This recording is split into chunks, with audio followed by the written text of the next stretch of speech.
Ayan guys, luto tayo ng breakfast natin. Ayan, tinanghali na ako magluto. Bali, nagprito lang ako guys ng chicken popcorn nuggets. Ayan, ulam yan. So ayan guys, halo-haloin lang natin. Ayan, gusto niya crunchy. Medyo lutong-luto. So ayan, gusto niya ng anak ko, susunugin ko. Ayan, brownies na, pero ayaw niya pa ng ganyan. Gusto niya pag kinagat niya, crunchy. So ayan guys, meron tayo ditong pritong talong. So ayan guys, meron tayo ditong pritong talong. Then meron tayo dito guys na pritong skinless. Ayan, nasunog ko na yata kasi maraming bumibili kanina. Hindi binantayan ni Sean. Tapos meron tayo ditong sausawan na patis at kalamansi. So ayan, balikan natin guys yung nuggets kung goods na. Ayan guys, nagdagdag ako dito ng fried chicken. Ayan, ni Sean. Para hanggang tanghali na namin.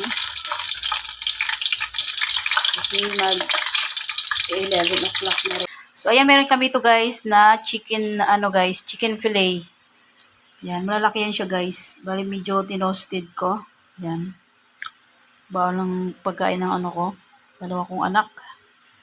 Then, meron tayo dito guys na chicken nuggets popcorn din guys. Ayan, nuggets din siya, kaya lang siya popcorn. Then, meron tayo ditong sunny side up na egg. Ayan. Then, ang ating parang malakasang gulay guys. Ayan. Then, meron tayo dito guys na pritong isda. Ayan. Dahil nagprito ako guys ng 2 piraso lang. Para sa mister ko. Kasi ayaw niya ng nugget.